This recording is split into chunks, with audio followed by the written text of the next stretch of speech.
बिस्मिल्लाहिर्रहमानिर्रहीम। अस्सलाम वालेकुम। सदाए रमज़ान के साथ मैं हूँ आपकी मेज़बान हिना नियाज़ी और मेरे साथ हैं तस्लीम अहमद साबरी साहब। बिस्मिल्लाहिर्रहमानिर्रहीम। अल्हम्दुलिल्लाहि रब्बिल आलमीन वस्सलातु वस्सलामु अला सय्यिदिल अंबिया वल मुरसलीन। नाज़रीन किराम, अस्सलामु अलैकुम वरहमतुल्लाहि वबरकातुहू।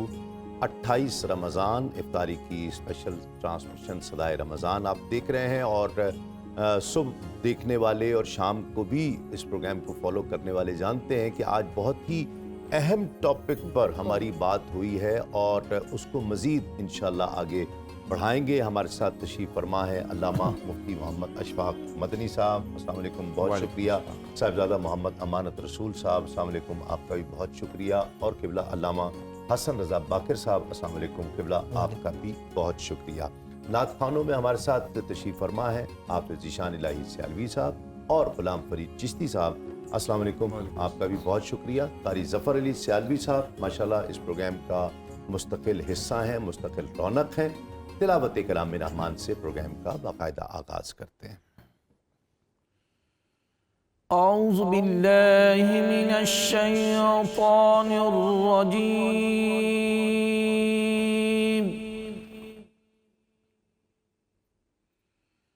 बिस्मिल्लाहिर रहमानिर रहीम।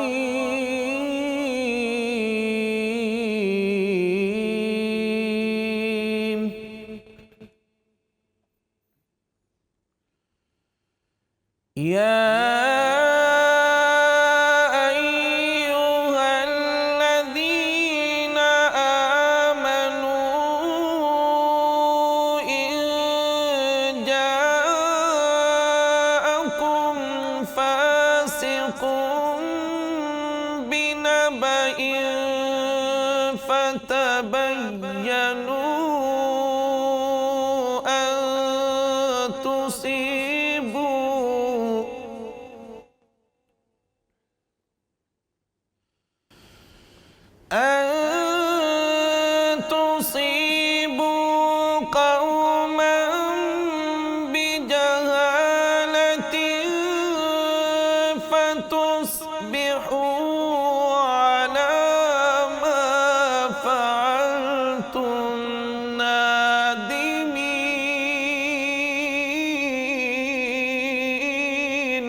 فضلا من الله ونعمه والله عليم حكيم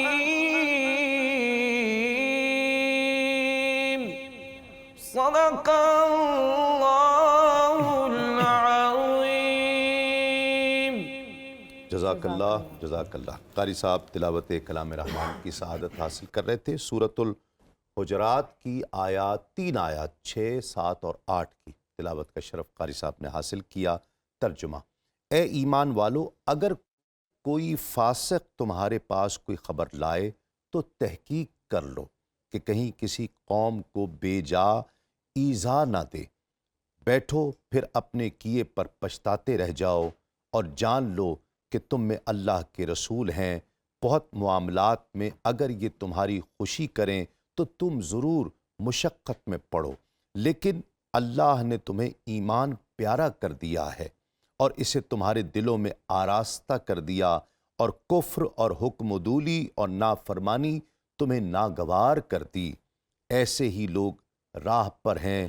اللہ کا فضل اور احسان، اور اللہ علم و حکمت والا ہے. اللہ العظیم نے سچ فرمایا. عزیز کرام، آج کی حدیث پاک روایت میں آتا ہے کہ رسول اللہ صلی اللہ علیہ وآلہ وسلم نے فرمایا، حفص بن عاصم رضی اللہ تعالیٰ عنہ روایت کرتے ہیں کہ آقا علیہ الصلوۃ والسلام فرماتے ہیں کہ کافی ہے آدمی کے جھوٹا ہونے کے لیے یہ کہ جو سنے اس کو بیان کر دے. یہی ہمارا آج کا موضوع ہے. صبح ہم اسی حوالے سے اس ٹرانسمیشن میں بات کر رہے تھے کہ سوشل میڈیا پر بغیر کچھ دیکھے، بغیر کچھ جانے، بغیر کچھ تحقیق کیے، بلکہ ہم تماش بینی کی چیزیں زیادہ فارورڈ کرتے ہیں، زیادہ بس میں تو مزے ہی لے رہا ہوں. یہ جو کانسیپٹ ہے اس نے بہت زیادہ جگہ بنا لی ہے، اور بہت زیادہ لوگ اس چیز کی اس طرف جا رہے ہیں.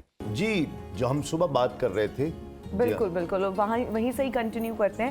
مفتی صاحب کہیے گا کہ اسلامو فوبیا کے اسباب کیا ہیں میڈیا میں؟ بسم اللہ الرحمن الرحیم. جہاں تک انسانی فکروں کا تعلق ہے، ان میں ٹکراؤ ہمیشہ سے تھا اور ہمیشہ رہے گا، لیکن اسلامی فکر کے خلاف جو پروپیگنڈا کیا گیا ہے وہ بہت زیادہ ہے. جبکہ اس کے مقابلے میں آپ دیکھیں میڈیا میں کبھی بھی اسلامی فکر نے دوسری مذہبی فکروں کو اس طریقے سے ٹارگٹ نہیں کیا ہے. اس میں سب سے بڑا سبب جو ہے اس وقت اسلاموفوبیا جو پھیلا ہے مغربی دنیا میں، اس کی سب سے بڑی وجہ تو صلیبی جنگیں ہیں. لیکن اس کے بعد کچھ ایسے واقعات جیسے 9/11 کا واقعہ رونما ہوا، پھر اس کو بڑھاوا، بہت بڑا ٹرننگ پوائنٹ تھا، اور اس میں ان کو یوں سمجھیں کہ دلیل مل گئی کہ جو وہ یہ ثابت کرنا چاہتے تھے کہ اسلام کے اندر جو بنیادی فکر ہے وہ دہشت گردی ہے، حالانکہ اسلام نے کبھی بھی دہشت گردی کو پروموٹ نہیں کیا ہے. اور پھر ساتھ میں جو ہمارا پڑوسی ملک ہے اس نے بھی اس میں اپنا بڑا رول ادا کیا ہے. یعنی اس نے ہمیشہ وہ ایک علاقائی جنگیں تھیں، اس کو انہوں نے جو ہے وہ اسلام کے ساتھ اٹیچ کر دیا، کیونکہ ہمارا ملک چونکہ اسلام کے نام پر بنا تھا تو انہوں نے پھر اپنے میڈیا کا سہارا لیا، اس میں ثقافتی یلغار کی، اور پھر انہوں نے جو میڈیا کے اوپر اسلام کا چہرہ دکھایا، اکثر اس کے اندر اسلامی نام والے لوگوں کو دہشت گرد بنا کے دکھایا، عجیب و غریب شکلوں میں دکھایا، جس نے جو دیگر مذہب کے نوجوان ہیں ان کے ذہنوں میں یہ اثر چھوڑ دیا کہ جو اسلام ہے وہ کوئی انسان کے دشمن مذہب ہے، حالانکہ اس کا حقیقت سے کوئی تعلق نہیں. اب انسانیت دوست ہے. جی، اب ہمارا مذہب تو انسانیت دوست کیا، یہ تو جانوروں کی قدر کرنے والا ہے. ہمیں تو ایسی تعلیمات دی گئی ہیں کہ کسی شخص نے، ہمارے پیارے نبی صلی اللہ علیہ وسلم نے فرمایا کہ کسی شخص نے جو ہے وہ کسی پیاسے کتے کو بھی پانی پلا دیا تو اللہ کریم نے اس کی بخشش فرما دی.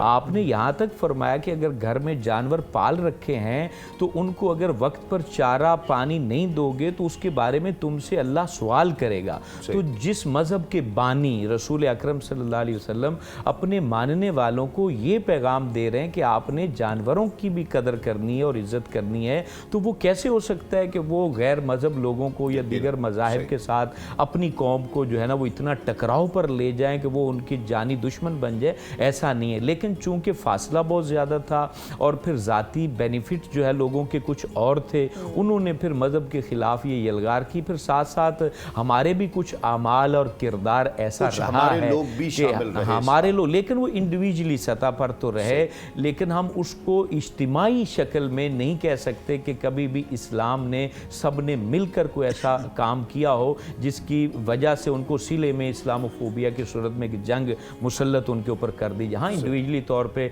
मजहबी सियासी लोगों ने मज़हब का इस्तेमाल किया है उससे हम इनकार नहीं कर सकते। सही। किबला क्या कहते, मतलब वजूहात ये भी थी, कोई खौफ था, कोई खौफ होता है तो इस तरह टारगेट बाकायदा किया जाता है ना, एक मज़हब को और एक मजहबी फ़िक्र को खौफ था कि ज़्यादा हो रहे हैं, ताकतवर हो रहे हैं, यही वो लोग हैं जो छा ना जाएं, कोई ऐसा खौफ भी था?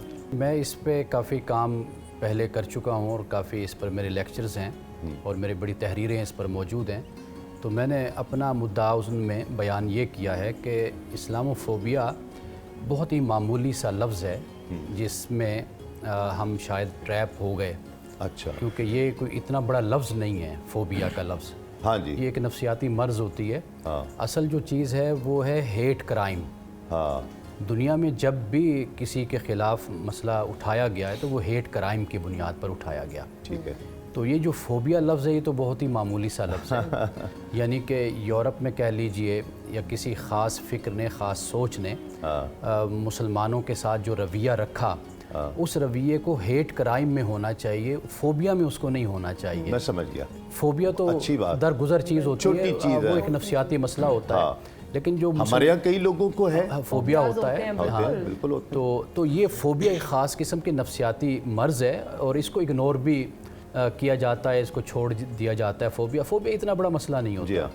तो चूँकि हमारे यहाँ ये लफ्ज़ ज़रा प्यारा सा, अच्छा सा लगता है तो हम इस्लामोफोबिया बोलते हैं, लेकिन असल जो है वो है हेट क्राइम। ठीक है। अब देख लीजिए मुसलमानों पर हमले हुए, मस्जिदों में हमले होते हैं मुसलमानों पर रास्ते में। अब कनाडा में एक ट्रक चढ़ा दिया गया जिसमें पूरी फैमिली के जो अफराद थे वो बेचारे उसमें हलाक हो गए। बिल्कुल। और इसी तरह के बड़े बड़े वाक़यात हुए। तो असल जो मसला है वो है हेट क्राइम का। जी। मुसलमानों को इस पर फोकस करना चाहिए। ये फोबिया बहुत छोटी सी चीज़ रह जाती है। सही। एक तो ये बात है और दूसरी बात ये है कि देखिए हमें अपना भी एहतसाब और अकाउंटेबिलिटी मुसलमानों को भी अपनी भी करनी चाहिए। उसकी वजह यह है कि हमारे यहाँ गुज़श्ता सदी में आपके सामने सूरत हाल है, एक अफ़गानिस्तान का मामला हमारे सामने आता है और अफ़गानिस्तान की जो जंग शुरू होती है फिर उसमें जो दूसरे एक तबका ख़ास पैदा होता है कि जिसकी वजह से फिर वो जो जिहाद का नारा हमारे यहाँ बुलंद हुआ और फिर मुख्तलिफ़ ममालिक में जो तंजीमें बनी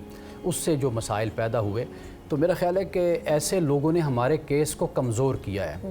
यानी जो पुरअमन लोग हैं, जो अहले फ़िक्र हैं, अहले इल्म हैं, जो मज़बूत बुनियादों पर खड़े होकर और उसूल पर, दीन के उसूल पर खड़े होकर और फ़ुक़हा के कायम करदा उसूल पर और मुहद्दिसीन के और बड़े बड़े जिन लोगों ने सियासी निज़ाम पर या सियासत पर जिन्होंने लिखा, यानी इस्लामी तारीख़ में जैसे मिसाल के तौर पर आप ले लीजिए इब्न खलदून को ले लीजिए, आप इमाम इब्न तैमिया को ले लीजिए, आप इब्न क़य्यम को ले लीजिए, इमाम अबू हनीफ़ा के अपने सियासी नज़रियात हैं उनको देख लीजिए। तो कहीं पर भी इस तरह की इजाज़त नहीं थी कि आप स्टेट विद इन स्टेट कायम करके और फिर आप इस्लामी मुल्कों पर ही चढ़ाई करें और वहाँ पर दहशत गर्दी करें, तख़रीब कारी करें। असल में हमारे अपने अंदर भी बड़े ऐसे मसाइल हैं कि जिसकी वजह से दूसरी दुनिया को मौका मिलता है कि वो हमें फिर मिसयूज़ वो लोग करते हैं। बिल्कुल ठीक हो गया। अल्लामा साहब, इस्लामोफोबिया के तदारुक के लिए मीडिया को क्या किरदार अदा करना चाहिए? बिस्मिल्लाहिर्रहमानिर्रहीम। देखिए इस्लामोफोबिया यानी जो एक मग़रिब के अंदर ख़ास तौर पर इस्लाम के बारे में खौफ है और वो इस्लाम से नफ़रत करते हैं। और इसकी एक वजह ये भी है चूँकि वहाँ पर वो पहले अक्सरियत जो थे वो ईसाई थे और वहाँ पर अब इस्लाम तेज़ी से फैल रहा है। उसमें एक तो ये भी वजह है कि जो नस्ल परस्त लोग हैं वो मुसलमानों की उस आबादी से खौफज़दा हैं जो वहाँ बढ़ती जा रही है। जैसे आखिर में न्यूजीलैंड में जो मस्जिद में वाक़या हुआ था उसमें वो एक नस्ल परस्त था ना शख्स कि यहाँ पर मुसलमान कितने न्यूजीलैंड में आबाद हो गए। अब उसके तदारुक के लिए सबसे पहले तो एक बहुत अच्छा जो आलमी सतह पर मुसलमान हुक्मरानों ने अक़वाम मुत्तहिदा से एक करारदाद मंजूर करवाई कि हर साल 15 मार्च को अक़वाम मुत्तहिदा की तरफ से करारदाद मंजूर हुई कि इस्लामोफोबिया के तदारुक और सद्देबाब के लिए दिन के तौर पे मनाया जाएगा। इसलिए अब मुसलमानों को इस दिन पे फोकस करना चाहिए और इस्लाम का एक रोशन चेहरा पेश करना चाहिए। और जो दूसरी बात है कि इसके तदारुक के हम कैसे कर सकते हैं। अब देखिए एक वो है कि आम मुसलमान कि उसे اپنے آپ کو اسلام کا ہی نمائندہ سمجھ کے اسلام کا وہ چہرہ پیش کرنا چاہیے کہ دوسرا اسلام کے قریب آئے.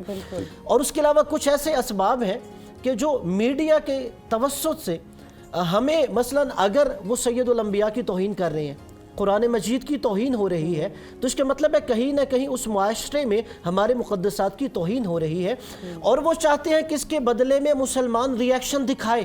ہاں وہاں پر اگر ہم صرف جذباتی رد عمل دکھائیں گے کہ وہی یہاں کے کچھ مسلمان اکٹھے ہوں گے اور لاہور مال روڈ پہ جا کے دکانیں جلا دے گا, اس سے ان کو کیا نقصان ہوگا؟ جی ہاں, وہ تو آپ اپنا ہی نقصان کر رہے ہیں. ہاں جی, اور اس سے وہ اسلام کا یہی چہرہ دکھانا چاہتے ہیں جی ہاں. کہ دیکھو مسلمان اور اسلام کیسا مذہب ہے. یہاں پہ پہلے ہمیں جو ہے ہوش و حواس کے ساتھ ایک انسانی حوالے سے اخلاقی رد عمل دکھانا چاہیے, اپنے احتجاج ریکارڈ کروانا چاہیے. اچھا, سوشل میڈیا پر ہنا جو سوال کری وہ مقصد بھی یہی تھا ان کا کہ جو سوشل میڈیا پر بچے اس کیمپین کا حصہ نہ بنے, جو ہیٹ کرائم کا حصہ بن رہے ہیں وہ بغیر کچھ جانے بوجھے اس کا حصہ بن رہے ہیں, اس سے ان کو نقصان پہنچ رہا ہے. یہ اس پر بھی کچھ تھوڑا سا روشنی ڈالیے گا. اب دیکھیے اس حوالے سے اگر دیکھیں تو جو مغرب کے لوگ ہیں انہیں بھی اسلامک لٹریسی کا نہیں علم, اور جو یہاں پر پاکستان میں موجود ہیں ہم مسلمان یا دیگر ممالک میں,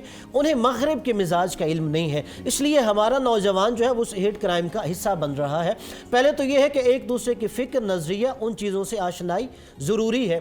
اور دوسرا جو اہم ہے کہ ہمارے نوجوان کو اب سوشل میڈیا پہ ہر ایک اپنا کانٹیکٹ بنا رہا ہے, ہمیں اسلام اور رسول اسلام کے ان واقعات کو بھی ہائی لائٹ کرنا چاہیے جس میں آپ کا رحم دلی, آپ کا عفو درگزر اور آپ کے دوسرے اقلیتوں کے ساتھ آپ نے اچھا برتاؤ کیا ہے. یعنی سوشل میڈیا پہ یہ دکھایا جاتا ہے کہ اسلام اقلیتوں کو تحفظ نہیں دے رہا, اس کے رد عمل کے طور پر بھی وہ اسلام کے خلاف ایسے ہیٹ کرائمز کے مرتکب ہو رہے ہوتے ہیں. لیکن ہمیں اگر اقلیتوں کو جو اسلام نے حقوق دیے ہیں سوشل میڈیا کے توسط سے ہمارے نوجوان وہ چہرہ مثلا اب جب مغرب میں رسول اللہ صلی اللہ علیہ وسلم کی توہین کی گئی کہ کچھ ایسے توہین آمیز خاکے بنائے گئے, تو اب ایران کا ایک فلم پروڈیوسر تھا, اس نے کہا میں اپنا کیا کردار ادا کر سکتا ہوں.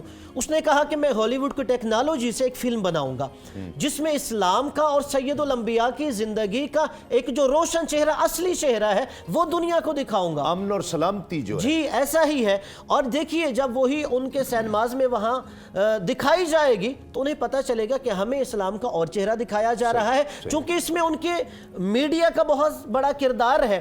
کچھ جیسی تنظیموں کا تذکرہ کیا, یہ انہی کے پالتو اور بنائے ہوئے لوگ ہیں.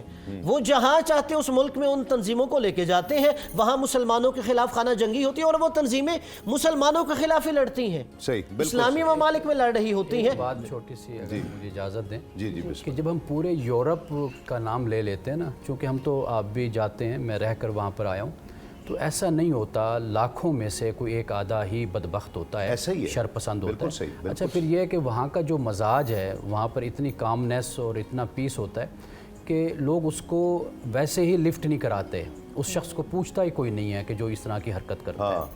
ہمارے ہاں ان کے بھی اکثر لوگ اس کو برا ہی سمجھتے ہیں, یعنی اکثریت ایسے ہے کہ اس کو ناپسند کرتے ہیں. چونکہ وہاں کے جو نو مسلم ہیں بہت زیادہ لوگ ہیں جو میرے دوست ہیں اسکالرز وہاں کے, وہ کہتے ہیں کہ یہ نفسیاتی مریض ہوتے ہیں, یہ صرف شہرت حاصل کرنا چاہتے ہیں اخبارات کے ذریعے, میڈیا کے ذریعے, بس یہ اس طرح کی حرکتیں کرتے ہیں, اس سے زیادہ وہ ان کو ویلیو نہیں دیتے. لیکن ہمارے ہاں جب صورتحال آتی ہے تو وہ ہم خود ہی اس کو اتنا ہائی لائٹ کر دیتے ہیں کہ وہ ایک واقعی ایک بہت بڑا مسئلہ بن کر سامنے آ جاتا ہے. اچھی بات, بالکل صحیح. ہم تماشا پسند ہیں. میں آپ کو بتاؤں, چھوٹی سی اخبار ہے وہاں پر ڈنمارک کی یا فرانس کی, بڑی معمولی سی اخبار تھی.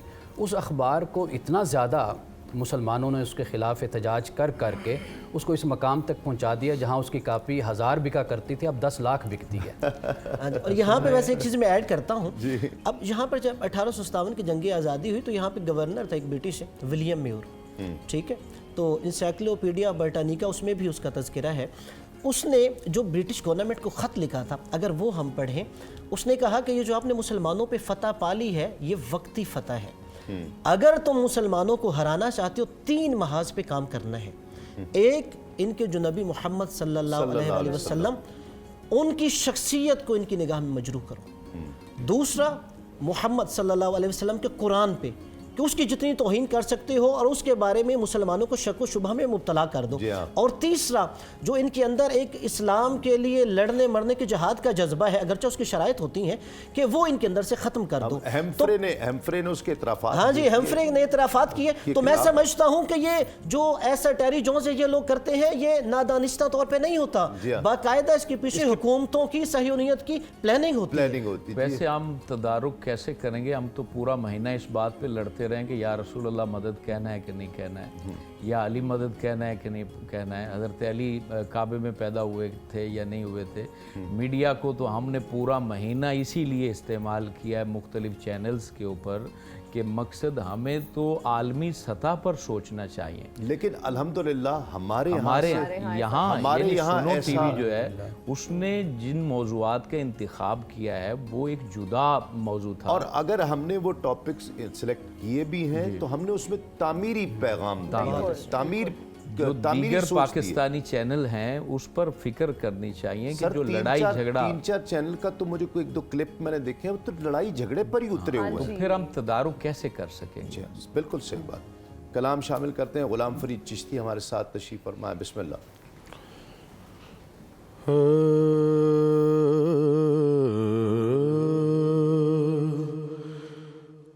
کیسے سمجھیں گے تیری شان زمانے والے، کیسے سمجھیں گے، کیسے سمجھیں گے تیری شان زمانے والے، کیسے سمجھیں گے تیری شان زمانے والے، خود مٹیں گے وہ تیرا نام مٹانے والے، خود مٹیں گے،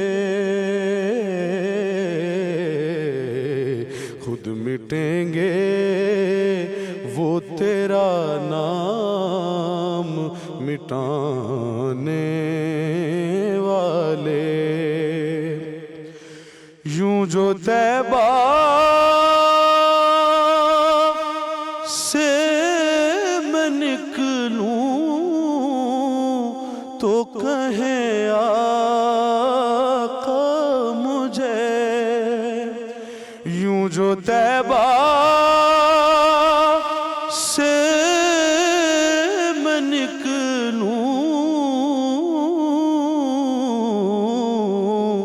تو کہیں آقا مجھے کہ لوٹ آؤ اے میرے شہر سے جانے والے، لوٹ آؤ، لوٹ آؤ اے میرے شہر سے جانے والے. کیا ضرورت ہے مجھے چاند کا جلوہ دیکھوں، کیا ضرورت ہے مجھے چاند کا جلوہ دیکھوں، ہاں کیا ضرورت ہے مجھے چاند کا جلوہ دیکھوں. ٹھہرو ٹھہرو کہ ہیں وہ زلف ہٹانے والے، ٹھہرو ठहरो ठहरो ठहरो ठहरो के हैं वो जुल्फ हटाने वाले, कैसे समझेंगे तेरी शान ज़माने वाले।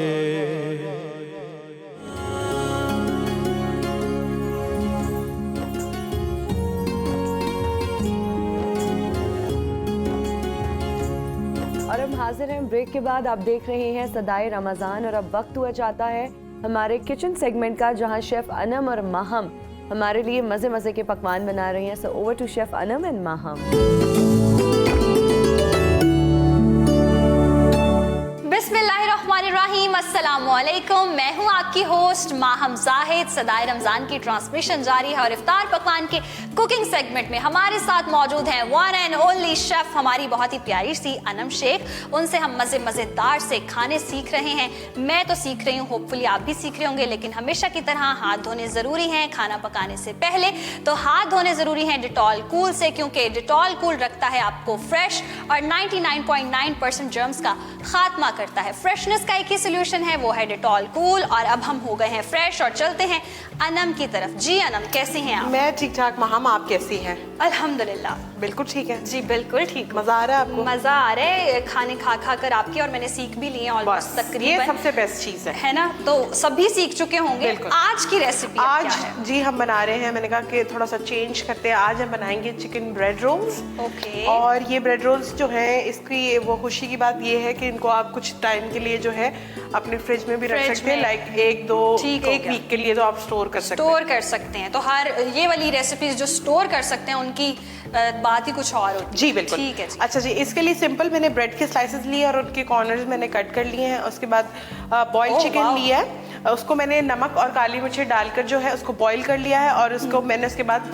श्रेड कर लिया। इसके अंदर मायोनीज जाएगी तकरीबन 1 कप के करीब, सॉल्ट, ब्लैक पेपर और ब्रेड क्रम्स होते हैं, इंपोर्टेड ब्रेड क्रम्स। अच्छा, अगर आपके पास ये अवेलेबल नहीं है इन द केस, तो आप क्या कर सकते हैं कि रेगुलर ब्रेड क्रम्स घर में भी बना सकते हैं। हाँ जी बिल्कुल, घर में भी ठीक हो गया जी। आप फटाफट शुरू करते हैं अपनी रेसिपी को। और उसके लिए मैं यहाँ से अपना मिक्सिंग बाउल ले लेती हूँ और उसमें हम ऐड करेंगे ये 1 कप के करीब जो है हमारी चिकन जो श्रेड की हुई है। ठीक हो गया। और ये बॉइल्ड है नमक और काली मिर्ची डालकर। ठीक है, तो आपने चिकन को बॉईल कर लेना है नमक और काली मिर्च डाल के, और ये आपने इस तरह से। अच्छा, उसके बाद हम इसके अंदर ऐड करेंगे 1 कप के करीब मायोनीज। 1 कप के करीब आपने इसमें मायोनीज डाल देनी है। और ठीक है जी, मायोनीज चलेगी इसके अंदर। उसके बाद अब हम इसके अंदर ऐड करेंगे इसकी सीजनिंग। तो सीजनिंग में जाएगी सिर्फ काली मिर्चें, सिर्फ और सिर्फ ब्लैक पेपर, काली मिर्च कितने चम्मच? तकरीबन हाफ टी स्पून के करीब। हाफ टी स्पून के करीब आपने, और हाफ टी स्पून ही हम इसमें नमक ऐड करेंगे, क्योंकि ऑलरेडी चिकन में भी नमक है। ठीक है। और मायोनीज में भी नमक, मायोनीज में भी नमक हो जाएगा, तो नमक जरा एहतियात से। जी, हाफ टी स्पून आपने इसमें नमक ऐड कर देना है और अच्छी तरीके से करेंगे इसको मिक्स, कि ये बिल्कुल बाइंडिंग फॉर्म में आता है। ठीक हो गया। अच्छा, एक और चीज़ बड़ी इंपॉर्टेंट मैं आपके साथ शेयर करूँ, जब आपने ये बनाने हैं तो उसके लिए जो आपकी ब्रेड है वो सॉफ्ट होनी चाहिए, बिल्कुल फ्रेश ब्रेड के बनाने। आपने अगर फ्रेश ब्रेड आप लेंगे तो फ्रेश ब्रेड से जो है इजीली जब आप उसको फोल्ड करेंगे तो बड़े इजीली फोल्ड हो जाएंगे जी। तो 2-3 दिन वो जो रखी हुई होती है ब्रेड अक्सर हार्ड हो जाती है। हाँ, वो नहीं आपने इसमें यूज नहीं करनी है। अच्छा जी, आप क्या करेंगे, इसको थोड़ी देर में रख देती हूँ साइड के ऊपर। तो मीनवाइल मैं क्या करती हूँ कि हम अपने अंडे जो हैं वो पहले बीट कर लेते हैं। अच्छा जी, अब मैं सबसे पहले जो है अंडे को कर लेंगे बीट। ठीक हो गया। इसमें हम 2 अंडे यूज करेंगे। ठीक है। और आप मतलब क्वांटिटी बढ़ा सकते हैं। हाँ, वो तो अकॉर्डिंग टू आपकी उसकी है कि आप कितनी आप ब्रेड के बना रहे हैं उस अकॉर्डिंग। नहीं आप और अच्छी तरीके से इसको कर लेंगे बीट। ठीक है, चले जी, अब कर लेंगे अच्छी तरीके से अंडों को बीट। ठीक है, ये हमने 2 अंडे लिए हैं जिनको हम कर रहे हैं बीट, और आप क्वांटिटी बढ़ा भी सकते हैं अकॉर्डिंग टू योर सर्विंग। जी, अच्छा, अब मैं क्या करूँगी कि एक पैन के अंदर हम ले लेंगे बाउल के अंदर पानी। ठीक हो गया। और यहाँ पे मैं रख लेती हूँ अपने ब्रेड क्रम्स। ठीक है। और ब्रेड क्रम्स आप अपने घर में भी बना सकते हैं और बने बनाए भी अवेलेबल होते हैं। अब हमने क्या करना सकते है, हैं। सबसे पहले हमने पानी लेना है और पानी से ब्रेड को थोड़ा सा सॉफ्ट कर लेना, बिल्कुल हल्के से हाथ से, ठीक है जी। ओके, तो ये पानी से आपने ब्रेड को और उसके बाद ये जो फिलिंग हमने बनाई है वो हम इसके अंदर ऐड करेंगे। अच्छा, फिलिंग जो है वो ज़्यादा नहीं होनी चाहिए कि बिल्कुल ही ओवर उसमें से बाहर निकल रही हो, तो मुनासिब से फिलिंग लेकर और उसको इस तरह से करके हम अपने एक शेप मेंटेन कर लेंगे। ये हमने इसको कर दिया फोल्ड। हाँ जी, और इसको अच्छी तरीके से आपने इसके कॉर्नर से भी इसको सही बंद कर देना है। तो ये ब्रेड रोल हमारा जी, एक ब्रेड रोल जो है इस अभी so simple and easy ready हो गया है। ओके, अब नेक्स्ट भी ऐसे ही है, पानी हल्का सा लगाएंगे, हल्का सा हाथ रख के और इसमें डालेंगे ये फिलिंग। अच्छा, मैं क्योंकि यूज़ कर रही हूँ सैंडविच ब्रेड है मेरे पास, तो उसके अंदर थोड़ी कैपेसिटी ज़्यादा होती है, लेकिन अगर आप रेगुलर ब्रेड यूज़ कर रहे हैं तो आपने उस अकॉर्डिंग जो है वो बनाना है। तो आप अपनी ब्रेड के अकॉर्डिंग इसको देखेंगे कि कितना इसको प्रेस करके जी बिल्कुल आप बना सकते हैं। ये और इस तरह से आपने अपने जो है ब्रेड रोल्स को ऐसे से करके ये हम जी चलें, अब हमने स्टोव ऑन कर लिया और हल्की सी आंच रखेंगे हम। अच्छा, क्योंकि इसमें सब कुछ पका हुआ है, बेसिकली हमने सिर्फ जो है इतना कुक नहीं करना, हमने ब्रेड को कलर देना है। ठीक हो गया। तो यहाँ पे भी मैं इसको कर लेती हूँ मीनवाइल। तो अब हम क्या करेंगे, इसकी करेंगे कोटिंग। ओके, तो कोटिंग के लिए मैं एक स्पून ले लेती हूँ, उसके अंदर हम इसको अपने ब्रेड के अंदर पहले कोट करेंगे। ये जो हमने एग थे जिनको हमने बीट किया है उसकी पहली कोट ब्रेड को लगेगी और अच्छी तरीके से अब इसको हम करेंगे ब्रेड क्रम्स में कोट। फिर ब्रेड क्रम्स, इसको अच्छी तरीके से हम ब्रेड क्रम्स लगाएंगे ताकि जो है, अच्छा इधर यहाँ पे क्या करना है, यहाँ पे आके जब आप इसको ब्रेड क्रम्स लगाएंगे तो आपका जो है सैंडविच जो आप ब्रेड रोल्स बना रहे हैं वो एक फॉर्म में आ जाएगा, एक शेप मेंटेन कर लेगा और एक फॉर्म में आ जाएगा अपनी। तो जो वो बिखरा बिखरा सा लग रहा है वो एकदम से मेंटेन हो जाएगा। जी, और ये देखें आपने इस तरह से हेल्प आउट करके आपने इसको, उसकी शेप मेंटेन हो जाएगी, इसकी शेप रखनी है और इधर से हम इसको ऐसे करके जो है। ओके जी। तो अच्छा, ये मैंने आपको पहले भी बात बताई थी कि ब्रेड क्रम्स की ऑप्शन जो है वो आपकी अपनी पर्सनल है। आप चाहे तो इसके अंदर जो है जो रेगुलर ब्रेड क्रम्स होते हैं वो भी यूज़ कर सकते हैं। अगर आप ब्रेड क्रम्स नहीं भी लगाना चाहते इन द केस, तो डायरेक्टली सिर्फ अंडा लगा के भी आप उसको फ्राई कर सकते हैं। तो ऐसा नहीं होगा कि वो फिर टूट नहीं नहीं, बिल्कुल भी नहीं की वजह से। ठीक है जी। तो आप इसको सिंपल, अगर आप ब्रेड क्रम्स नहीं लगाना चाहते तो आप अंडे में भी इसको कोट करके आप फ्राई कर सकते हैं। और ये हमारा हो गया दूसरा रोल तैयार। हमने इसको अंडे में कोट किया पहले और अब हम ब्रेड क्रम्स में करेंगे। अच्छा, यहाँ पे जो है हमारा ऑयल भी गर्म हो गया तो हम इसको अपने ऑयल में भी डाल देंगे। और इन रोल्स को हम फ्राई कर रहे हैं कश्मीर कुकिंग ऑयल में, और कश्मीर कुकिंग ऑयल और बनास्पति पर है 60 साल से लोगों का एतमाद। मज़ेदार से आपके मोमेंट्स का हमेशा से हिस्सा रहा है और खाना आपने बनाना ही बनाना है। कोई भी मूड हो, आप सैड हो, आप खुश हो, आपकी कोई भी मोमेंट्स हैं, कोई भी त्यौहार है, खाना इज़ ऑलवेज द परफेक्ट बहाना। तो इस बहाने के अकॉर्डिंग अगर आप खाना तैयार कर रहे हैं और वो खाना अगर आप तैयार कर रहे हैं कश्मीर कुकिंग ऑयल में, तो क्या ही बात है, मज़ा दुबाला हो जाता है। और इसमें है विटामिन ए और डी जो कि बहुत ही ज़्यादा हेल्दी होते हैं और आपको बहुत ज़्यादा फ़ायदे भी मिलते हैं। बिल्कुल। तो यहाँ पे जो है मैंने कहा थोड़ी सी ज़रा सफाई कर लें जी, और ताकि चीज़ें जो साथ है, साथ हम किचन की सफाई भी कर रहे हैं जो कि ज़रूरी है। अच्छा, आप मैं ज़रा पहले हाथ वॉश कर लूँ, जी, आप फिर हाथ धोएं डेटॉल कूल से, क्योंकि ऑब्वियसली मैं हमेशा से कहती हूँ ख़वातीन जब किचन में काम कर रही होती हैं तो ऑब्वियसली चूल्हे के पास काम करना एक बहुत बड़ा इम्तिहान होता है। गर्मी भी आ रही है और पसीना भी आता है, तो फ्रेश होना होता है इंसान ने, और वो फ्रेशनेस आपको मिलती है डेटॉल कूल से, क्योंकि हर पल फ्रेशनेस का एक ही सोल्यूशन है, वो है डेटॉल कूल। तो अनम इस वक्त धो रही हैं हाथ, और साथ साथ आप फ्रेश भी होते जाएं और मज़ेदार पकवान भी तैयार करते जाएं। यहाँ हमारे चिकन रोल जो हैं इस वक्त ब्रेड रोल वो हो रहे हैं फ्राई, और कुछ ही मोमेंट्स तक ये जो है तैयार होकर अच्छा डिश आउट भी हो इसको भी जाएंगे। थोड़ा सा क्लीन कर लेते हैं। साथ हम किचन को साफ कर लेते हैं, अपना काउंटर साफ करना ज़रूरी है। अच्छा, अब मैं करूँगी जो पहले मैंने डाले थे उनकी साइड चेंज करेंगे। अब ये देखें तो उसको हल्का सा जो है वो कलर आना शुरू हो गया है जी, और बड़ा क्रिस्पी सा ऊपर एक लेयर है इसके। और जितनी देर में मीनवाइल ये फ्राई हो रहे हैं तो हम क्या करते हैं कि अपनी ड्रिंक की तरफ चले जाते हैं। तो ये हमारे हो रहे हैं फ्राई और हम चलते हैं इस वक्त आप इस तरफ और इस तरफ। अच्छा जी, आज हम बनाने जा रहे हैं मेलन चिलर, तो मेलन चिलर के लिए हम मेलन्स ले रहे हैं। आप चिलर जो होता है उसको किसी भी फ्रूट के साथ आप बना सकते हैं, जो भी आपका फेवरेट तो है। ये चिलर क्या ठंडा भी करता है? ये चिलर है क्योंकि इसके अंदर ढेर सारी भर के आइस डालते हैं। ठीक हो गया। लेकिन अगर आपके पास आइस नहीं भी है तो लेकिन चिलर बन सकता है। चिलर बन लेकिन सकता है, चिलर very की मतलब उसकी रेसिपी ही यही है कि उसके अंदर ढेर सारी जो है आइस होनी चाहिए आपके Okay. पास। आप प्लीज मुझे एक स्पून दे हमेशा की दें। तरह। ये बात आप बस मेरी याद कर लेंगे। जब ठीक मैंने है, मैंने सिखाना है- आपको चम्मच, ये चम्मच का वैसे बड़ा रोल होता है हर जगह, लेकिन इस चम्मच का भी यही काम है कि इसने अच्छा, अब इसके अंदर खाना जाएगा ऐड करना। तकरीबन ठीक है। 1 कप के करीब मेलन। ठीक हो गया। उसके बाद हम इसके अंदर ऐड करेंगे शुगर 2 से 3 टेबल स्पून। 2 से 3 खाने के चम्मच आपने इसमें चीनी ऐड कर देनी है। काला और नमक जाएगा इसमें आधा चाय का काला चम्मच। नमक आधा चाय का चम्मच। और उसके बाद मैं इसके अंदर ऐड करूंगी कोई भी पानी। और आई थॉट के वाइट सोडा। और लास्ट में हम इसके अंदर ऐड करेंगे व्हाइट सोडा, लेकिन पहले इसको okay. करेंगे अच्छी तरीके से ब्लेंड। ठीक हो गया। जितनी देर में ये ब्लेंड होगा तो मैं इधर आके अपने रोल भी ठीक है, देखूंगी ठीक कि क्या सूरत हाल है। ओके, ये हो रहा है ब्लेंड और वहाँ रेडी हो रहे हैं रोल। आप देखिए कितना अच्छा सा उसको कलर आना शुरू हो गया। और डिजायर कलर भी हमारा यही है कि हमने बस इसको थोड़ा सा हम इसको और गोल्डन करेंगे। ओके, ठीक हो गया।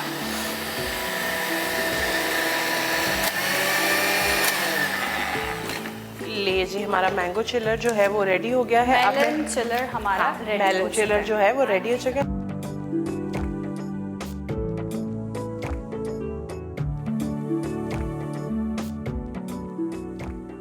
अच्छा, अब मैंने इसके अंदर व्हाइट सोडा ऐड किया। अच्छा, आप चाहें तो व्हाइट सोडा को स्किप भी कर सकते हैं। ठीक है। आप उसकी जगह कोई भी स्पार्कलिंग वाटर ऐड कर सकते हैं या रेगुलर पानी भी ऐड करें तो Okay.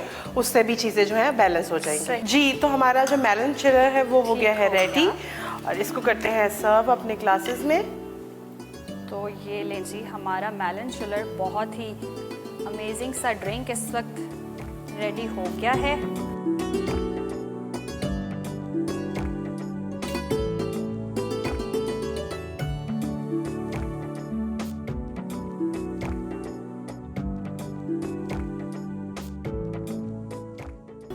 और ये हमारा जाएगा टेबल पे।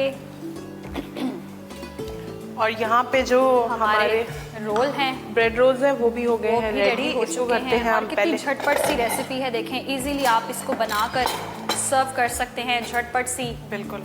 तैयारी के साथ। और ये देखें जी, इसको जो ये ले डिजायर कलर जो हमें चाहिए था ओके, वो भी आ चुका है। वो आ गया है। और इसको मैंने सर्व किया है ग्रीन चिली सॉस के साथ और केचप के साथ। और सॉसेस की हमेशा हम बताते हैं फ्राइड चीज़ों के साथ चॉइस आपकी अपनी होती है। आप चाहें से केचप के साथ भी खा सकते हैं, चिली गार्लिक के साथ भी खा सकते हैं, मिंट सॉस के साथ भी खा सकते हैं। तो ये हमारी आज की ये जो डिश रेसिपी भी है रेडी हो चुकी है। वो हो गई है रेडी। Very nice. ओके जी, तो ये हो गए हमारे रोल्स डिश आउट।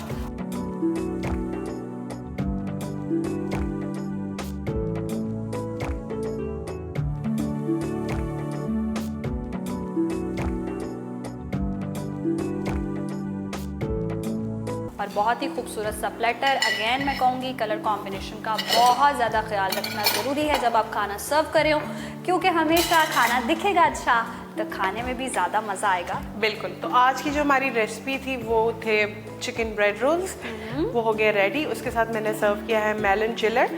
तो दोनों रेसिपीज जो है वो हमारी रेडी हो चुकी जी हैं। बिल्कुल, दोनों रेसिपीज़ हमारी रेडी हो चुकी हैं और हमेशा की तरह टेबल पर आप लोग भी इस वक्त मौजूद होंगे अपना खाना शाना रख कर और वेट कर रहे होंगे रोज़ा खुलने का। हमें भी इंतज़ार है, घड़ियों पर नज़र है और खाने पे भी नज़र है।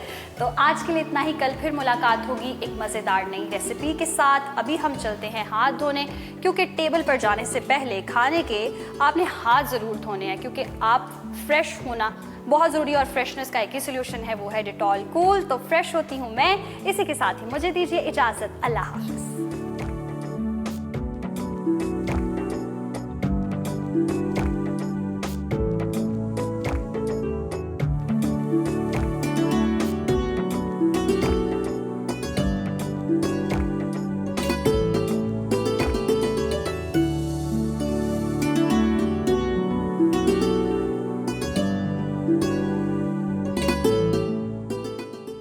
Thank you so much chef Anam and Maham. नाजरीन, यहाँ लेंगे एक ब्रेक, हाजिर होंगे ब्रेक के बाद. देखते रहिए सदाए रमज़ान.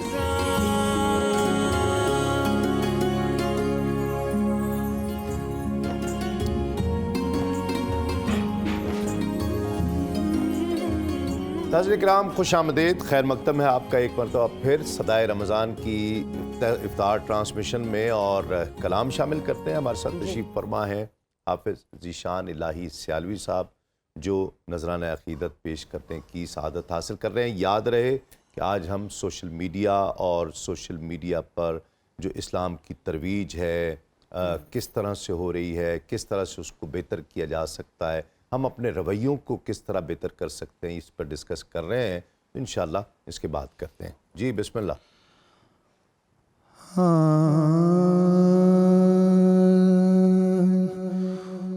हुजूर ऐसा कोई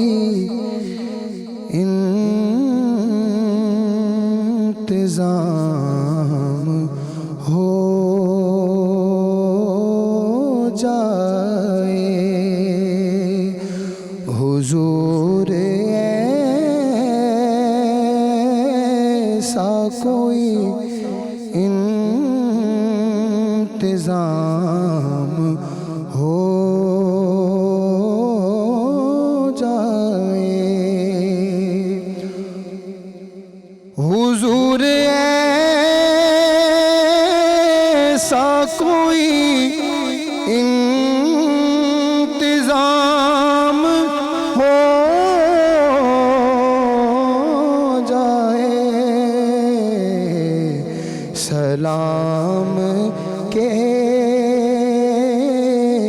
लिए हाज़िर गुलाम हो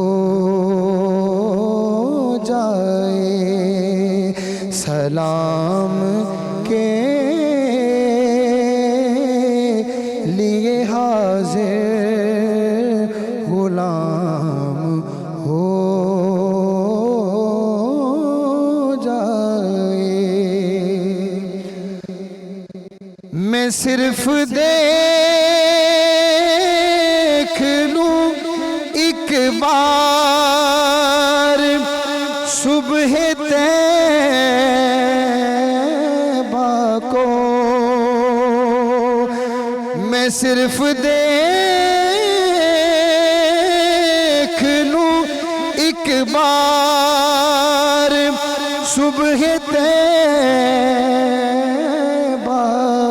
को, बला से फिर मेरी दुनिया में शाम हो जाए, बला से फिर मेरी दुनिया में शाम हो जाए. तजलियात से भर लूं मैं अपना कासाए जान, कभी जो उनकी गली में क़याम हो जाए, कभी जो उनकी गली में क़याम हो जाए, हुजूर आप जो सुन ले तो बात बन जाए, हुजूर आप जो सुन ले तो बात बन जाए,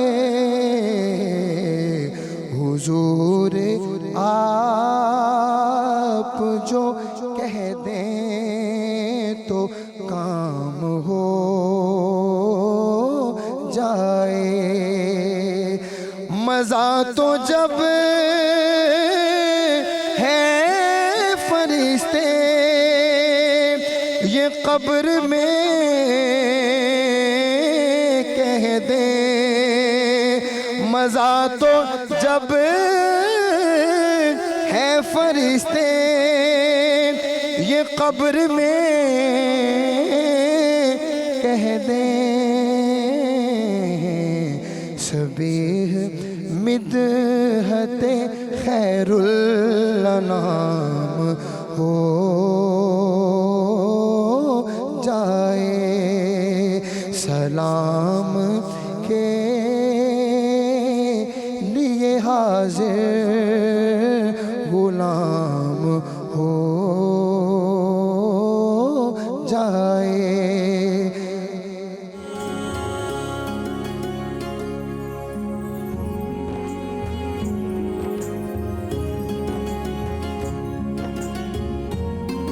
ناظرین کرام خوش آمدید. آپ پروگرام دیکھ رہے ہیں صدائے رمضان اور آج سوشل میڈیا الیکٹرانک میڈیا کے کردار کے حوالے سے بات ہو رہی ہے.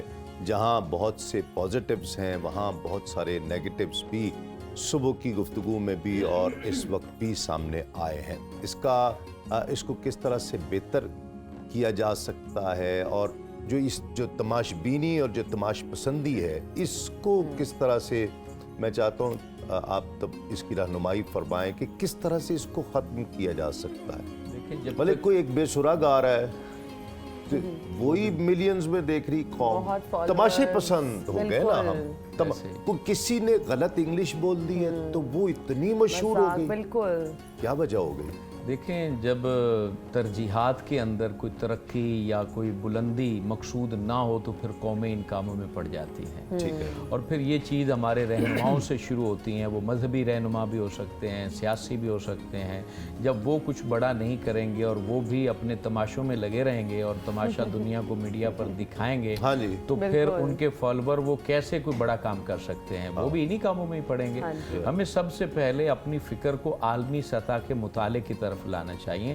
ہمیں دیکھنا چاہیے کہ دنیا میں کیا ہو رہا ہے اور دنیا کس طرف جا رہی ہے. وہ ترقی کر رہے ہیں وہ اپنے آپ کو مضبوط کر رہے ہیں وہ اپنے مقدمے کو مضبوط کر رہے ہیں وہ اپنی معیشت کو مضبوط کر رہے ہیں. تو ہم جب تک اس چیز کو سٹڈی نہیں کریں گے پھر ہم اپنے آپ کے ساتھ جب تک مخلص نہیں ہوں گے یعنی کم از کم بندہ اپنے ساتھ تو مخلص ہو جائے. جب ہم اپنے آپ کے ساتھ مخلص ہوں گے تو پھر ہم کچھ اچھا سوچیں گے. لیکن معذرت کے ساتھ ہمارا نا یہ زمانوں سے یہی حال ہے.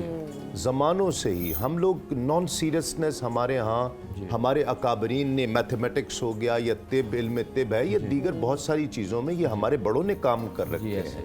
اور جس طرح آپ صبح بیان فرما رہے تھے کہ حضرت امام جعفر صادق علیہ السلام کے شاگرد ہیں جنہوں نے یہ جتنے فنی چیزیں ہم جب وہ لوگ ہاسپٹلز بنا رہے تھے اور یونیورسٹیز بنا رہے تھے اس وقت ہم ایک بادشاہ اپنی بیوی کے لیے تاج محل بنوا رہا تھا. نہیں ایک یہ نان سیریسنس جو ہے یہ ہمیں وہیں سے ملی ہے کیا وراثت میں ملی ہے.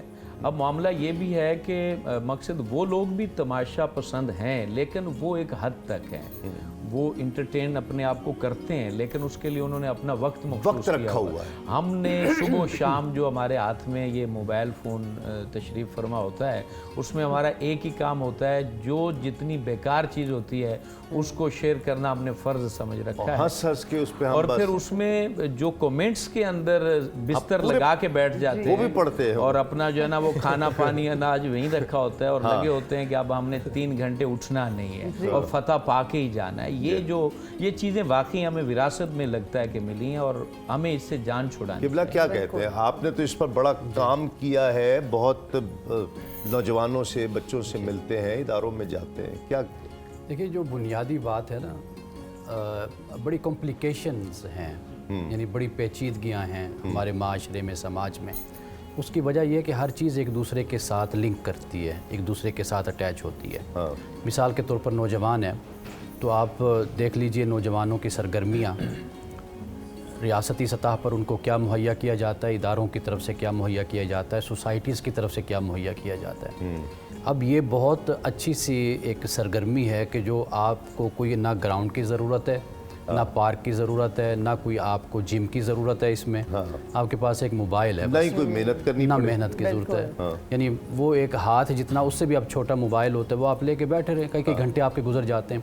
अब मामला ये होता है कि जैसे वालिदैन हैं अपने बच्चों को मसरूफ़ करें अमली ज़िंदगी में। मिसाल के तौर पर जो हमारे यहाँ एक जो सोशल फैब्रिक है हमारा, यानी जो एक समाजी ताना बाना जिसको हम कहते हैं, वो असल बुज़ुर्गों ने हमारे वो कायम किया था।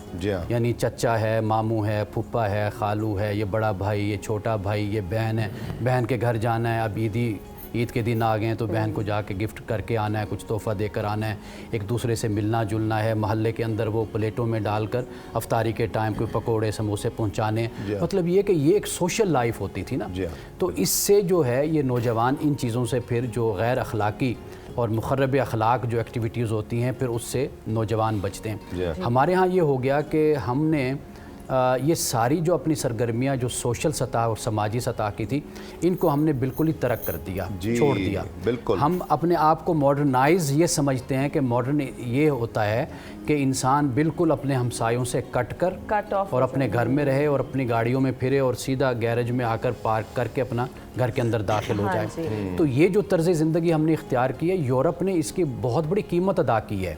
हम मामूली बात समझते हैं, वहाँ पर जो ख़ानदानी निज़ाम बिखरा है, मुंतशिर हुआ है, उससे जो आगे ख़राबियाँ पैदा हुई हैं वो हम खुद रह कर आए, हमें मालूम है कि वो किस इज़्तिराब में हैं वो लोग। ये जो हम रूहानियत की बातें सुनते हैं, मौसीकी की बातें, सूफ़ीज़म की बातें सुनते हैं, उसकी वजह इधर हकीकत ये है कि उनका जो ख़ानदानी निज़ाम है, सोशल सिस्टम है, वो असल में इज़्तिराब और बेचैनी में मुब्तला है। वो फिर इधर उधर जाकर वो सुकून की राहें तलाश करते हैं। तो मेरा ख़्याल है कि हमें यूरोप को फॉलो करने के बजाय हमारे पास इस्लाम है, हमारे पैगम्बर इस्लाम हैं, सहाबा हैं, अहले बैत हैं, हमारे बुज़ुर्ग हैं। हमें चाहिए कि हम उनकी तारीख़ से और सीरत से अपनी नस्ल को वाकिफ़ करें ताकि इन बलाओं से हमारी जान छूट सके। अल्लामा साहब क्या कहते हैं, एक ज़रूरत तो है, मतलब हम एक ऐसी जगह पर फंस गए हैं कि एक डिवाइस है जो हमारी ज़रूरत भी बन गई है और हमारी आसाइश भी बन गई है। हमें उसकी ज़रूरत भी है, वो दुनिया से हमें कनेक्ट भी किए हुए है और वो हमारी बर्बादी का सामान भी कर रही है। तो यानी सेम डिवाइस जो है उसमें ज़रूरी भी है बच्चों को लेकर कांटेक्ट करने के लिए देना अच्छी उम्र में। मतलब ये नहीं कि हम उसको छठी सातवीं क्लास में ना, नहीं ऐसा नहीं, मैं ये नहीं इसको रिकमेंड करता। अच्छी उम्र में आप उसको देना मजबूरी भी है और फिर चेक भी रखना है कि ये कुछ उसमें गलत नहीं, फंस से गए हैं हम।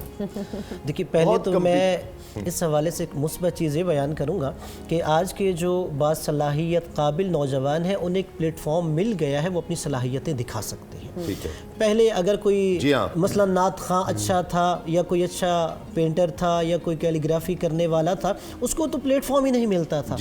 लेकिन अब उसके पास प्लेटफॉर्म, जी बिल्कुल, यानी वो अपनी सलाहियतों को दुनिया को दिखा सकता है कि मेरे अंदर ये एबिलिटीज़ हैं। एक तो ये है तो, और नौजवानों को ये सबसे पहले अपने अंदर की सलाहियतों को देखना चाहिए और उसे सोशल मीडिया पे लाना चाहिए। और देखिए नौजवान की एक नफ्सियात है, वो चाहता है कि मुझे तवज्जो दी जाए, वो चाहता है मुझे सराहा जाए। अब फिर चूंकि उसकी काउंसलिंग नहीं होती, ऐसी वर्कशॉप्स नहीं होती, तो वो फिर ऐसे कंटेंट लाता है जिससे उसे लाइक्स ज़्यादा मिले, जिससे मेरी पोस्ट शेयर ज़्यादा हो।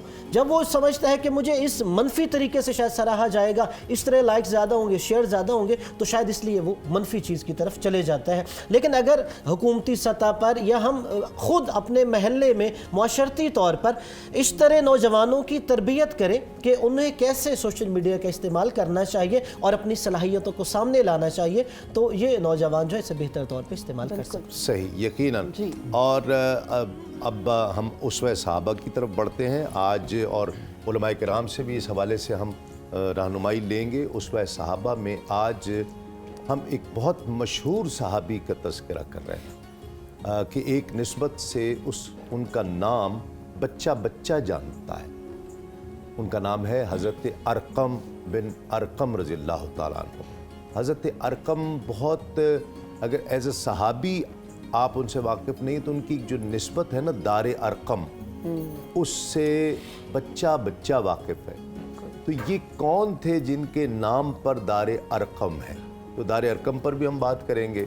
حضرت ارقم رضی اللہ تعالیٰ عنہ کہتے ہیں کہ 590 عیسوی میں آپ کی ولادت ہوئی تھی، تو آقا علیہ الصلوۃ والسلام سے عمر میں چھوٹے تھے جب حضور نبی کریم صلی اللہ علیہ وآلہ وسلم نے اعلان نبوت فرمایا اور لوگوں کو ایک اللہ کی طرف بلایا، حق کی دعوت دی اور اپنا پیغام سنایا اور اپنی رسالت کا اعلان فرمایا، اپنی نبوت کا اعلان فرمایا، تو اس وقت کچھ لوگ ساتھ تھے۔ ابتدا میں تو بہت کم لوگ ساتھ آئے تھے اور اسی لیے ان کی اہمیت اور قدر بہت بڑھ گئی۔ انہیں السابقون الاولون اسی لیے کہا جاتا ہے کہ وہ سبقت لے جانے والے، ہر اچھے کام پر انہوں نے سبقت لی، اس لیے کہ وہ اس مشکل حالات میں آقا علیہ الصلوۃ والسلام کا ساتھ دینے والے وہ لوگ تھے۔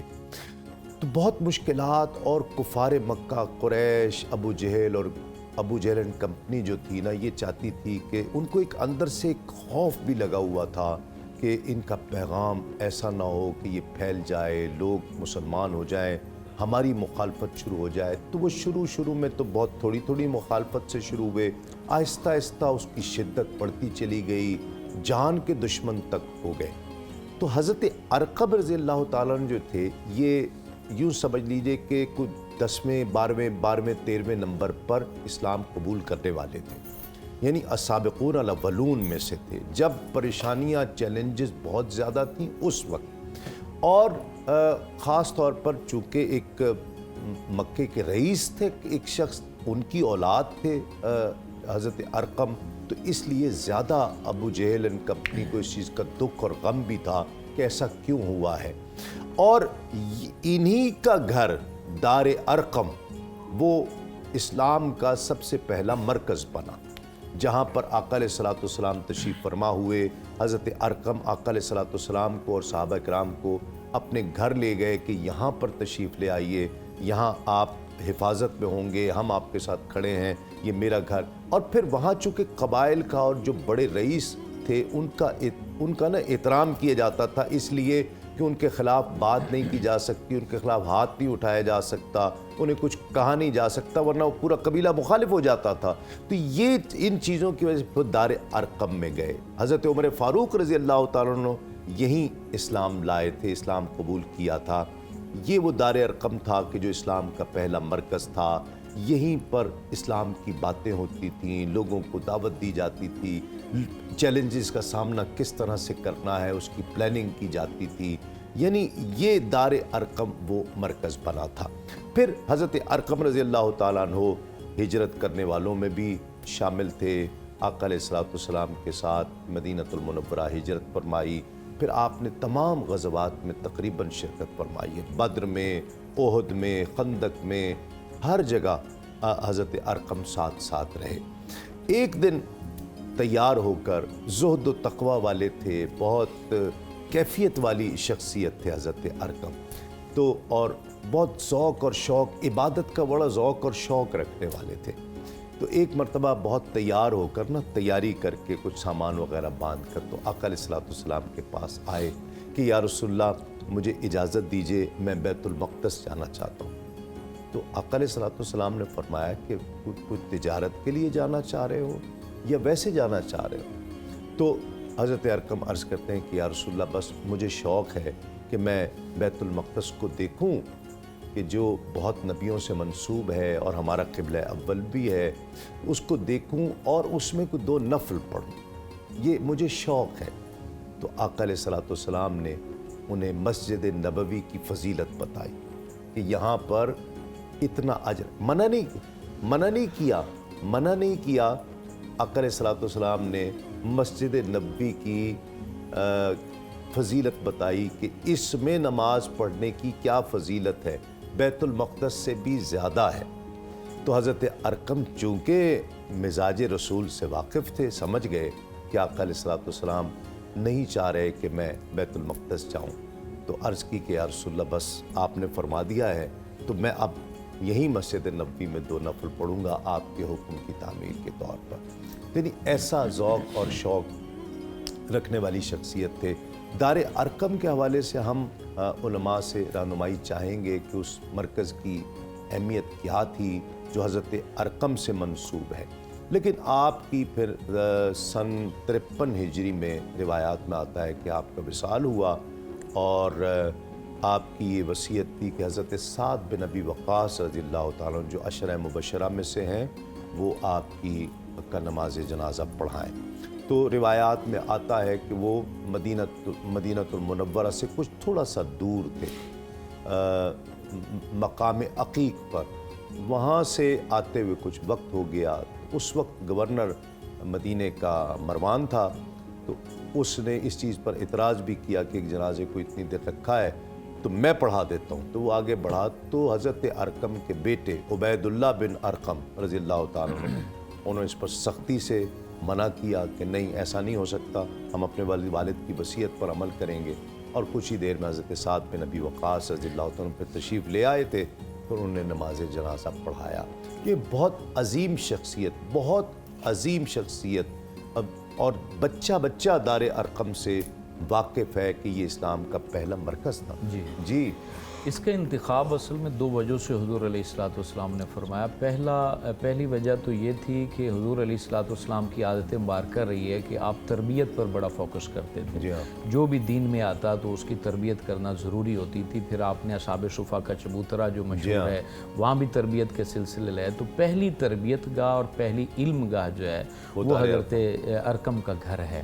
تو اس کی جو لوکیشن تھی وہ بہت زبردست تھی۔ آپ کے دادا حضور کا جو گھر تھا وہ صفا مروہ کے باہر تھا، اور وہ اوپن ایریے میں تھا، اور جو حضرت ارقم کا گھر ہے یہ صفا پہاڑی کے نیچے تھا، اور اس کی ایک سائڈ پر پھر جبل ابی قبیس تھا، اور ایک سائڈ پر صفا آ جاتی ہے۔ تو یوں تین طرفوں سے حفاظت نہیں کرنی پڑتی تھی، صرف دروازے پر ہی ایک صحابی رسول، جن میں زیادہ تر حضرت علی المرتضیٰ شیر خدا جو ہیں وہ پہرا دیا کرتے تھے، یا حضرت امیر حمزہ پہرا دیا کرتے تھے، اور سامنے پھر حجر اسود کا جو رکن اسود ہے وہ بالکل سیدھ میں تھا۔ تو یوں یعنی وہاں سے کعبہ مشرفہ بھی بار بار دیکھنے کو ملتا تھا، جی ہاں بالکل وہاں سے نظر آتا، اور اسی طریقے سے وہ کافروں کے حملے سے بھی حفاظت رہتی تھی۔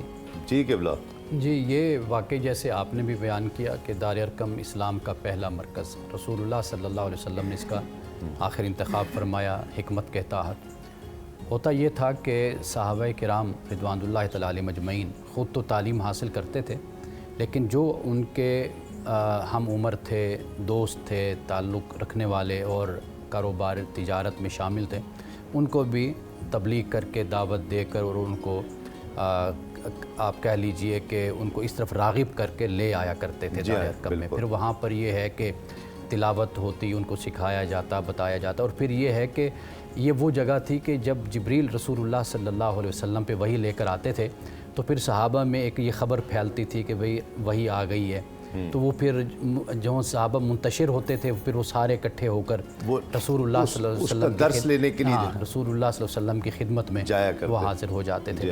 سیدنا فاروق اعظم رضی اللہ تعالیٰ عنہ، جیسے آپ نے کہا کہ جب اسلام ابھی قبول نہیں کیا تھا، یعنی آئے تھے، تو دروازے پر دار ارقم کے حضرت امیر حمزہ کھڑے ہوئے تھے، صحابہ ڈر گئے کہ بھئی عمر آ گیا ہے، تو حضرت امیر حمزہ نے فرمایا فکر نہ کرو، اگر اچھی نیت سے آئے تو ٹھیک، ورنہ اسی کی تلوار سے میں اس کا سر قلم کر دوں گا۔ اللہ حضور نے پھر فرمایا تھا آنے دو۔ پھر وہ جذباتی جو اس وقت ماحول، ایک ایمانی ماحول بنا، وہ یہ کہ سیدنا فاروق اعظم جب رسول اللہ صلی اللہ علیہ وسلم کی خدمت میں حاضر ہوئے تو حضور نے پہلے یہ فرمایا کہ عمر اب تو اسلام کی دشمنی سے باز آ جاؤ۔ تو وہ کہتے ہیں کہ سیدنا فاروق اعظم رونے لگ گئے اور کہنا کہ حضور میں تو اسلام قبول کرنے کے لیے حاضر ہوں۔ واہ واہ، یہ ساری برکتیں دار ارقم۔ جی قبلہ چند جملے۔ بے شک ایسا ہی ہے، رسول اللہ صلی اللہ علیہ وآلہ وسلم نے جو اعلان اسلام کے بعد ایک علم کا محور و مرکز، ایک وہ تھا کہ جو وانذر عشیرتک الاقربین کے بعد دسترخوان اسلام کا سجایا، اس میں صرف خاص اپنے رشتہ داروں کو بلایا، وہ حضرت ابو طالب علیہ السلام کے گھر دسترخوان لگایا، اور پھر جو دوسرا آپ نے علم کا مرکز بنایا، جب اطراف سے مکہ سے بھی لوگ اسلام میں داخل ہونے لگے تو جناب ارقم رضی اللہ تعالی عنہ کے گھر کو مرکز بنایا۔ یعنی آپ نے لوگوں کو عملی طور پہ اس چیز کی طرف تشویق دلائی کہ اگر تم ہمیشہ کے لیے زندہ و جاوید مجاہد ہونا چاہتے ہو تو اسلام کی راہ میں کچھ خرچ کرنا سیکھو، خواہ وہ تمہاری پراپرٹی ہو، خواہ وہ تمہارا مال ہو، وقت تمہارا جان ہو۔ اب دیکھیے وہ جناب ارقم اگر ماضی کا ان کا دیکھیں اعلان اسلام سے پہلے تو انتہائی ناز و نعم میں ان کی زندگی گزری تھی، بہت رئیس کے بیٹے تھے، ایسا ہی ہے یعنی، اور ان کی اپنی ذاتی زندگی اگر دیکھی جائے تو یعنی وہ جس کے لیے مصائب یا دھوپ کی تپش برداشت کرنا مشکل ہوتی ہے، لیکن اعلان اسلام کے بعد وہ نہ کہ باقی تمام صحابہ کے ساتھ ہر مشکلات میں ان کا ساتھ دے رہے تھے بلکہ اپنی وہ دولت اسلام کی راہ میں قربان بھی کر رہے ہیں۔ صحیح۔ ناظرین کرام ایک وقفہ لیں گے، وقفے کے بعد آج ہمیں سعادت حاصل ہوئی حضرت ارقم جن کا گھر اسلام کا پہلا مرکز تھا دار ارقم، ان کا ذکر کرنے کی سعادت حاصل ہوئی۔ ایک وقفہ لیں گے، وقفے کے بعد جب لوٹیں گے تو لاہور اور اس کے مضافات میں انشاءاللہ افطار کا وقت ہوگا، تو لوٹتے ہیں اس یقین کے ساتھ آپ کہیں نہیں جائیں گے۔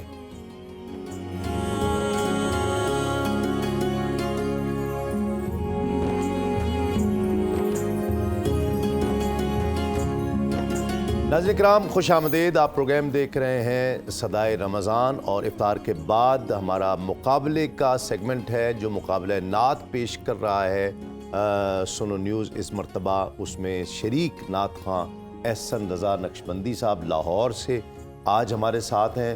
بسم اللہ، بہت اچھا سا پڑھیے، بسم اللہ۔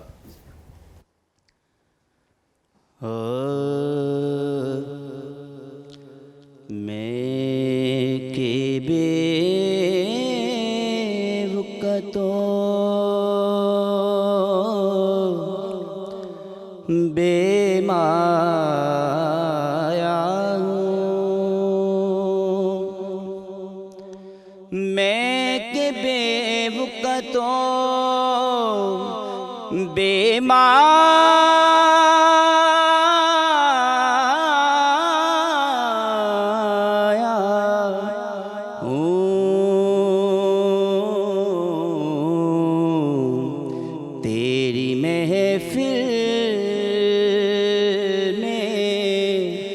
چلایا ہوں،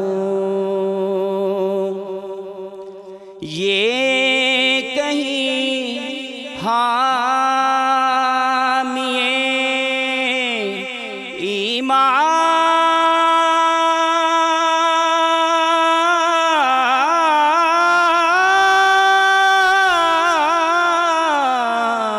ہی نہ ہو،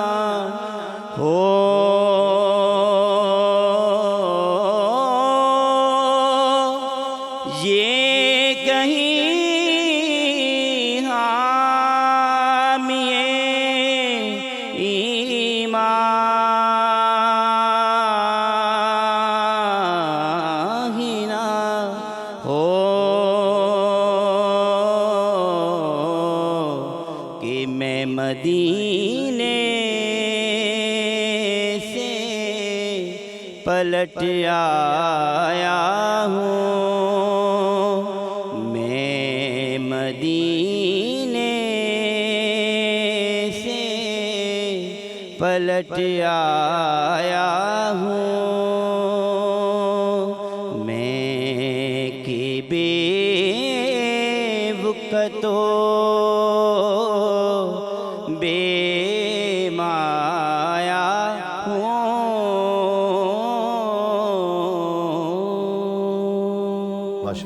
جی احسن رضا نقشبندی صاحب کیا کہتے ہیں؟